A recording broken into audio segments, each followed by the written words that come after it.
ओम शांति। आज हम बाबा के 10 तारीख के साकार महावाक्य सुनेंगे। सार है मुरली का, मीठे बच्चे, श्रीमत पर तुम्हें सबकी रूहानी खातरी करनी है। खुशी की खुराक खाना और खिलाना, यही है सच्ची खातरी करना। प्रश्न: ज्ञान में स्पिरिचुअलिटी का जोहर भरने की विधि क्या है? उससे कौन कौन से फायदे होंगे? ज्ञान में स्पिरिचुअलिटी का जोहर भरने की विधि क्या है? उससे कौन कौन से फायदे होंगे? उत्तर है, जब किसी को भी ज्ञान सुनाते हो तो आत्मा समझकर आत्मा को ज्ञान दो। इससे स्पिरिचुअलिटी का जोहर भर जाएगा। इस नई आदत से किसी को भी ज्ञान सुनाएंगे तो उसे झट तीर लग जाएगा। शरीर का भान भी खत्म होता जाएगा। फिर माया के तूफान व बुरे संकल्प भी नहीं आएंगे। क्रिमिनल आई भी नहीं रहेगी। ओम शांति। ज्ञान का तीसरा नेत्र देने वाला रूहानी बाप बैठ रूहानी बच्चों को समझाते हैं। ज्ञान का तीसरा नेत्र सिवाय बाप के और कोई दे नहीं सकता। अभी तुम बच्चों को ज्ञान का तीसरा नेत्र मिला है। अभी तुम जानते हो कि ये पुरानी दुनिया बदलने वाली है। बेचारे मनुष्य नहीं जानते कि कौन बदलने वाला है और कैसे बदलाते हैं, क्योंकि उनको ज्ञान का तीसरा नेत्र नहीं है। तुम बच्चों को अभी ज्ञान का तीसरा नेत्र मिला है, जिससे तुम सृष्टि के आदि मध्य अंत को जान गए हो। तो ये है ज्ञान की सैक्रिन। सैक्रिन का एक बूंद भी कितना मीठा होता है। और ज्ञान का भी एक अक्षर है मन मना भव। ये अक्षर सभी से कितना मीठा है। अपने को आत्मा समझ और बाप को याद करो। बाबा शांति धाम और सुख धाम का रास्ता बता रहे हैं। बाबा आए हैं बच्चों को स्वर्ग का वर्षा देने। तो बच्चों को कितनी खुशी होनी चाहिए। कहते भी है खुशी जैसी खुराक नहीं। जो सदैव खुश मिजाज रहते हैं उनके लिए वो जैसे खुराक होती है। तो 21 जन्म मौज में रहने की ये जबरदस्त खुराक है।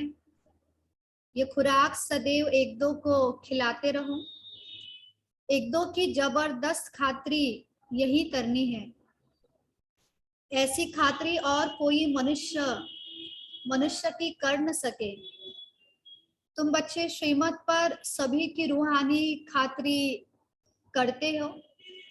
सच्ची सच्ची खुश खैराफत भी ये है, किसको बाप का परिचय देना। मीठे बच्चे जानते हैं बेहद के बाप द्वारा हमको जीवन मुक्ति की खुराक मिलती है। सतयुग में भारत जीवन मुक्त पावन था, तो बाबा बहुत बड़ी ऊंची खुराक देते हैं।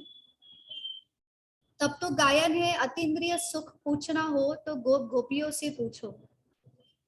ये ज्ञान और योग की कितनी फर्स्ट क्लास वंडरफुल खुराक है।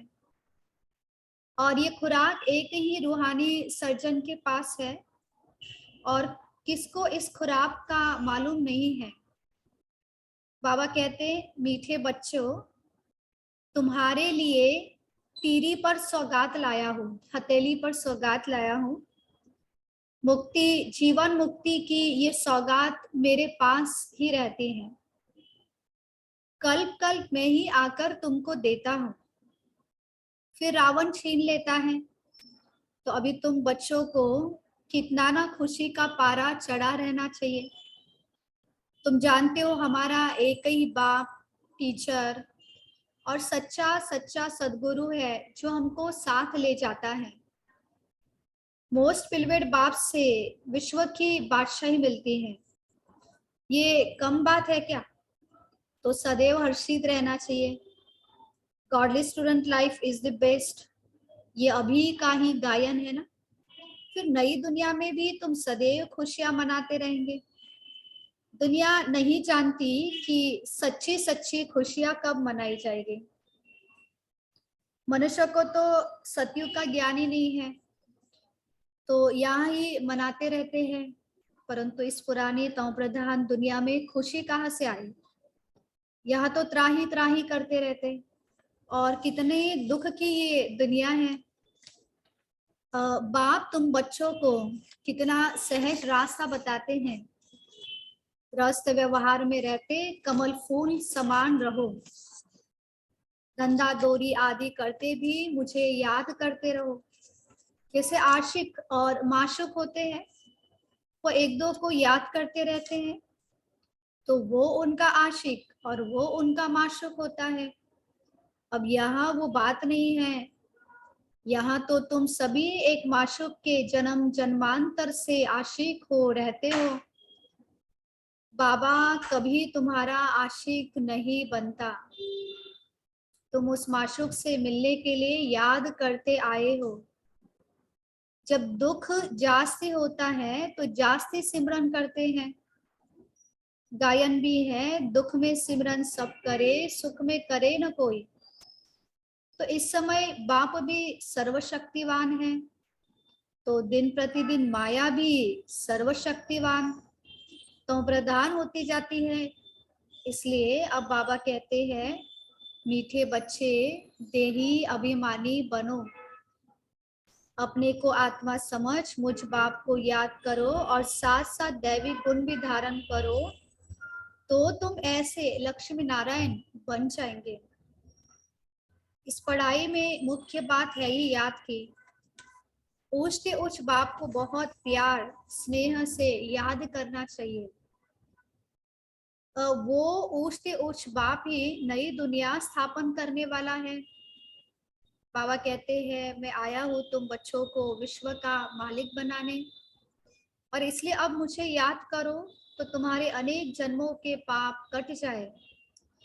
पतित पावन बाबा कहते हैं, तुम बहुत पतित बन गए हो, इसलिए अब तुम मुझे याद करो तो तुम पावन बन और पावन दुनिया के मालिक बन जाएंगे।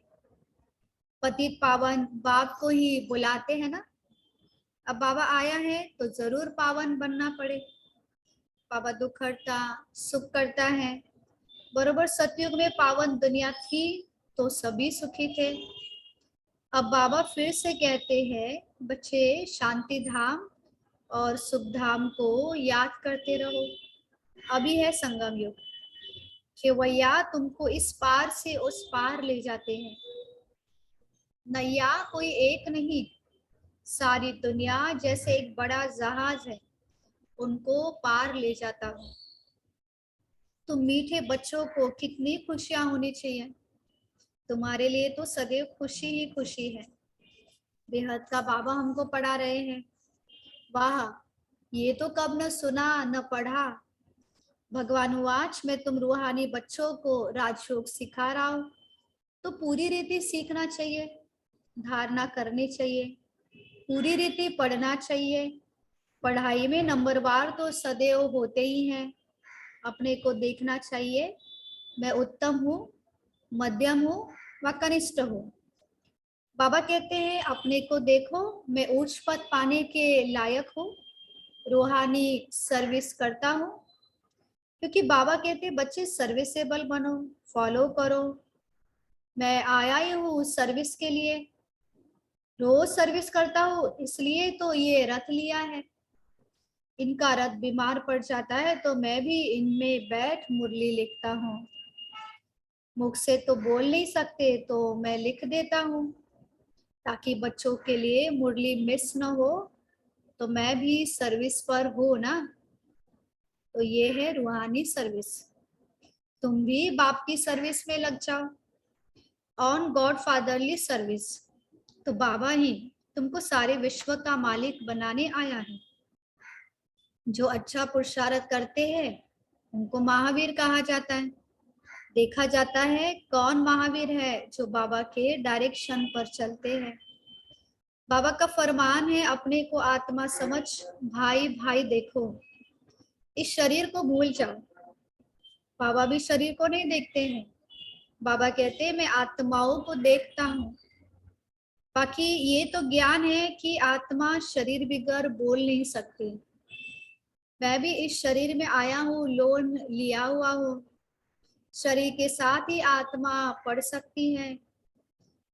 बाबा की बैठक यहाँ है और ये है अकाल तख्त। आत्मा अकाल मूर्त है। आत्मा कब छोटी बड़ी नहीं होती, शरीर छोटा बड़ा होता है। जो भी आत्माएं हैं उन सभी का तख्त ये भ्रुकुटी का बीच है। शरीर तो सभी के भिन्न भिन्न होते हैं। किसका अकाल तख्त पुरुष का है, किसका अकाल तख्त स्त्री का है, किसका अकाल तख्त बच्चे का है। तो बाबा बैठ बच्चों को रूहानी ड्रिल सिखलाते हैं। जब कोई से बात करो तो पहले अपने को आत्मा समझो। हम आत्मा फलाने भाई से बात करते हैं, बाप का पैगाम देते हैं कि शिव बाबा को याद करो। याद से ही जंग उतरनी है। सोने में जब अलाई पड़ती हैं तो सोने की वैल्यू ही कम हो जाती है। तुम आत्माओं में भी जंग पड़ने से तुम वैल्यू लेस हो गए हो। तो अब फिर पावन बनना है। तुम आत्माओं को अब ज्ञान का तीसरा नेत्र मिला है, तो उस नेत्र से अपने भाई को देखो, भाइयों को देखो। भाई भाई को देखने से कर्म इंद्रिया कब चंचल नहीं होगी। राज भाग लेना है, विश्व का मालिक बनना है, तो ये मेहनत करो। भाई भाई समझ सभी को ज्ञान दो, तो फिर ये टेव अर्थात आदत पक्की हो जाएगी। सच्चे सच्चे ब्रदर्स तुम सभी हो। तो बाबा भी ऊपर से आए हैं, तुम भी आए हो। बाबा बच्चों से ही सर्विस कर रहे हैं। सर्विस करने की हिम्मत बाबा देते हैं। हिम्मत ए मर्दा मदद ए खुदा। तो ये प्रैक्टिस करनी है। मैं आत्मा भाई को पढ़ाता हूँ। आत्मा पढ़ती है ना, तो इसको स्पिरिचुअल नॉलेज कहा जाता है, जो रूहानी बाप से ही मिलता है। संगम पर ही बाबा आकर ये नॉलेज देते हैं कि अपने को आत्मा समझो। तुम अशरीरी आए थे, फिर यहाँ शरीर धारण कर तुमने 84 जन्म पाठ बचाया है, तो अब फिर वापस चलना है। इसलिए अपने को आत्मा समझ भाई भाई के दृष्टि से देखना है। ये मेहनत करनी है। तुम बच्चों को अपनी मेहनत करनी है। दूसरे में हमारा क्या चाहता है। चैरिटी बिगेन्स एट होम, अर्थात पहले खुद को आत्मा समझ, फिर भाइयों को समझाओ तो अच्छी रीति तीर लगेगा। तो ये जोहर भरना है। मेहनत करेंगे तभी उच्च पद पाएंगे। बाबा आए ये फल देने लिए तो मेहनत करनी पड़े, कुछ सहन भी करना पड़ता है। तुम्हें कोई उल्टी सुल्टी बातें बोले तो तुम चुप रहो। तुम चुप रहेंगे तो फिर दूसरा क्या करेगा। ताली दो हाथ से बजती है। एक ने मुख की ताली बजाई, दूसरा चुप कर दे तो वो आपे ही चुप हो जाएगा। ताली से ताली बोलने से बजने से आवाज हो जाती है। बच्चों को एक दो का कल्याण करना है। बाबा समझाते बच्चे सदैव खुशी में रहना चाहते हो तो मन बनाओ। अपने को आत्मा समझ बाबा को याद करो। भाइयों तरफ देखो, आत्माओं को देखो। भाइयों को भी ये नॉलेज हो। ये टेव पड़ जाने से फिर कभी क्रिमिनल आए धोखा नहीं देगी। ज्ञान के तीसरे नेत्र से तीसरे नेत्र को देखो। बाबा भी तुम्हारी आत्मा को ही देखते हैं। कोशिश यही करनी है सदैव आत्मा को ही देखे, शरीर को देखे ही नहीं। योग कराते हो तो भी अपने को आत्मा समझ भाइयों को देखते रहेंगे तो सर्विस अच्छी होगी। बाबा ने कहा है भाइयों को समझाओ। भाई सभी बाप से वर्षा लेते हैं। ये रूहानी नॉलेज एक ही बार तुम ब्राह्मण बच्चों को मिलती है। तुम ब्राह्मण ही फिर देवता बनने वाले हो। इस संगम युग को थोड़ी छोड़ेंगे, नहीं तो पार कैसे जाएंगे, कूदेंगे थोड़ी। ये वंडरफुल संगम युग है। तो बच्चों को रूहानी यात्रा पर रहने की टेव डालनी है। तुम्हारी ही फायदे की बात है। बाप की शिक्षा भाइयों को देनी है। बाबा कहते हैं मैं तुम आत्माओं को ज्ञान दे रहा हूँ, आत्मा को ही देखता हूँ। मनुष्य मनुष्य से बात करेगा तो उनके मुंह को देखेगा ना, और तुम आत्मा से बात करते हो तो आत्मा को ही देखना है। बल शरीर द्वारा ज्ञान देते हो, परंतु इसमें शरीर का भान तोड़ना होता है। तुम्हारी आत्मा समझते परमात्मा बाबा हमको ज्ञान दे रहा है। बाबा कहते हैं आत्माओं को देखता हूँ, आत्माएं भी कहती हैं हम परमात्मा बाप को देख रहे हैं, उनसे नॉलेज ले रहे हैं। तो इसको कहा ही जाता है स्पिरिचुअल ज्ञान की लेन देन, आत्मा की आत्मा के साथ। आत्मा में ही ज्ञान है, आत्मा को ही ज्ञान देना है। तो ये जैसे जोहर है, तुम्हारे ज्ञान में ये जोहर भर जाएगा तो किसको भी समझाने से झट तीर लग जाएगा। बाबा कहते हैं प्रैक्टिस करके देखो तीर लगता है या नहीं। ये नई टेव अर्थात आदत डालनी है तो फिर शरीर का भार निकल जाएगा। माया के तूफान कम आएंगे, बुरे संकल्प नहीं आएंगे, क्रिमिनल आई भी नहीं रहेगी। हम आत्मा ने 84 का चक्र लगाया, अब नाटक पूरा होता है। अब बाबा की याद में रहना है। याद से ही तव प्रधान से सतो प्रधान बन, सतो प्रधान दुनिया के मालिक बन जाएंगे। कितना सहज है। बाबा जानते हैं बच्चों को ये शिक्षा देना भी मेरा पाठ है, कोई नई बात नहीं है। हर 5000 वर्ष बाद हमको आना होता है। मैं बंधाईमान हूँ, बच्चों को बैठ समझाता हूँ। मीठे बच्चे रूहानी याद की यात्रा में रहो तो अंत मते सो गति हो जाएगी। ये अंत काल है ना, मामे कम याद करो तो तुम्हारी सदगति हो जाएगी। याद की यात्रा से पाया मजबूत हो जाएगा। ये देही अभिमानी बनने की शिक्षा एक ही बार तुम बच्चों को मिलती है। कितना वंडरफुल ज्ञान है। बाबा वंडरफुल है तो बाबा का ज्ञान भी वंडरफुल है। कब कोई बता नहीं सकते। अभी वापस चलना है, इसलिए बाबा कहते हैं मीठे बच्चों ये प्रैक्टिस करो। अपने को आत्मा समझ, आत्मा को ज्ञान दो। तीसरे नेत्र से भाई भाई को देखना है, ये बड़ी मेहनत है। अच्छा, मीठे मीठे सिखिलधे बच्चों प्रति माता पिता बाप दादा का याद प्यार और गुड मॉर्निंग। रूहानी बाप की रूहानी बच्चों को नमस्ते, रूहानी बच्चों की रूहानी बाप को नमस्ते। धारणा के लिए मुख्य साथ पहली पॉइंट, ज्ञान के तीसरे नेत्र से आत्मा को देखने का अभ्यास करो।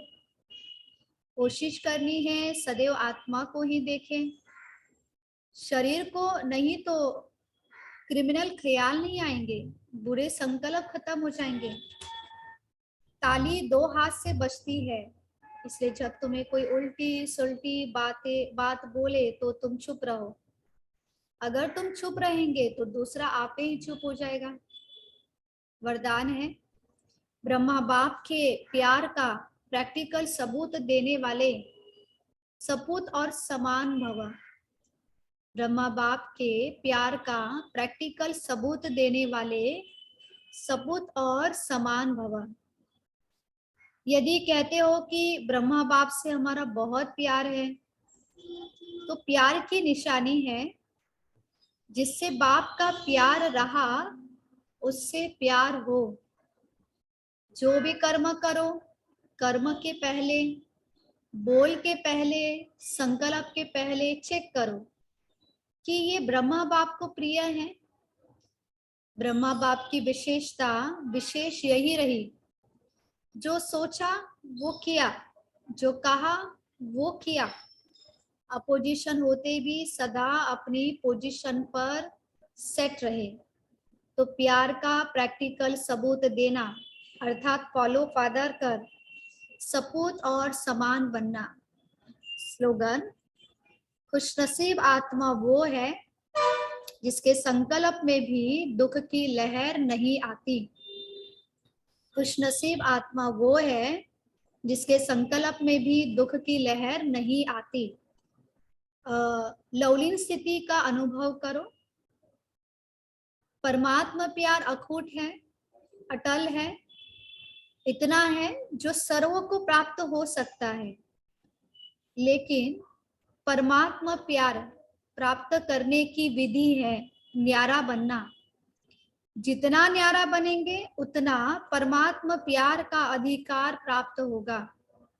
ऐसी न्यारी प्यारी आत्माएं ही लवलीन स्थिति का अनुभव कर सकती है।